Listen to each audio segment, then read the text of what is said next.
Brought to you bye रजनीगंधा। यूं ही नहीं ताज ताज बन जाता है।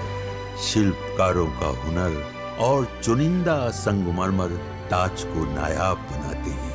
कुछ ऐसे ही चुनिंदा जगहों से बस खास ही चुनकर लाता हूँ। कतरे कतरे को मैं हीरे सा परखता हूँ। यूं ही नहीं मैं रजनीगंधा बन जाता हूँ। जकरा तो मदद करे छो और वो अगर बेईमान हो जाए तो ओकरा नमक हरामे न कहबो। हाँ, ओकरा नमक हरामे न कहबो। ये हैं बीजेपी के फायर ब्रांड नेता और केंद्रीय मंत्री गिरिराज सिंह। अपने बयानों को लेकर सुर्खियों में रहते हैं और सुर्खियां ऐसी कि विपक्ष इन्हें आड़े हाथों लेता है। बेगूसराय में केंद्रीय मंत्री गिरिराज सिंह खुले मंच से मुसलमानों को नमक हराम कह रहे हैं। इसके साथ ही ये भी कह रहे हैं कि मस्जिदों से फतवा जारी होगा तो मंदिरों से भी हुंकार भरा जाएगा। गिरिराज सिंह ने कहा कि मुसलमान केंद्र सरकार या बिहार सरकार की सभी सरकारी योजनाओं का लाभ लेते हैं लेकिन वोट नहीं देते। हमने कहा मौलवी साहब 5 लाख का इलाज का कार्ड मिला आयुष्मान? कहा हाँ मिला। हिंदू मुसलमान हुआ तो नहीं। मैंने कहा मोदी जी को वोट दिया तो कहा हाँ।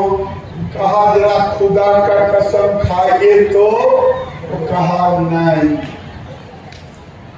हमने कहा मौलवी साहब नरेंद्र मोदी ने गाली दिया था तो नहीं। हमने गाली दिया था तो नहीं। अच्छा तो बताओ दीदी, जकरा तो मदद करे छो और वो अगर बेईमान हो जाए तो ओकरा नमक हरामे न कहबो। हाँ, ओकरा नमक हरामे न कहबो। मैंने कहा मोदी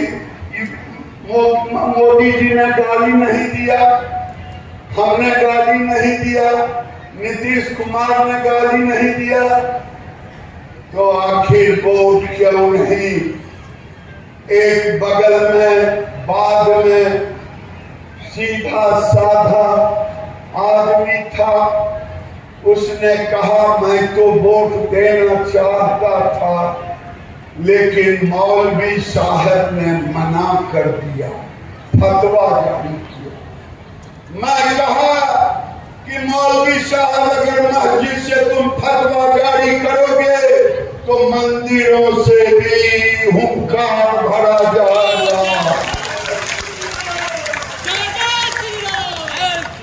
हम आपसे ये निवेदन करने आए हैं, नीतीश है तो बिहार का उज्जवल भविष्य है। नीतीश है, बिहार में चमचमाती हुई सड़क है। गिरिराज सिंह यहां साफ तौर पर कहते नजर आ रहे हैं कि अगर वोट देने के नाम पर मुसलमान हमें वोट नहीं देते हैं और योजनाओं का फायदा उठाते हैं, ऐसे लोगों को नमक हराम ही कहा जाएगा।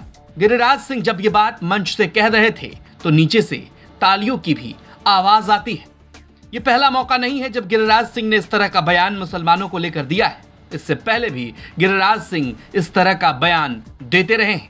बहरहाल चुनावी साल में गिरिराज सिंह के इस बयान पर आपका क्या कुछ कहना है, कमेंट बॉक्स में अपनी राय हमें जरूर बताइए। बेगूसराय से सौरभ कुमार की रिपोर्ट, बिहार तक।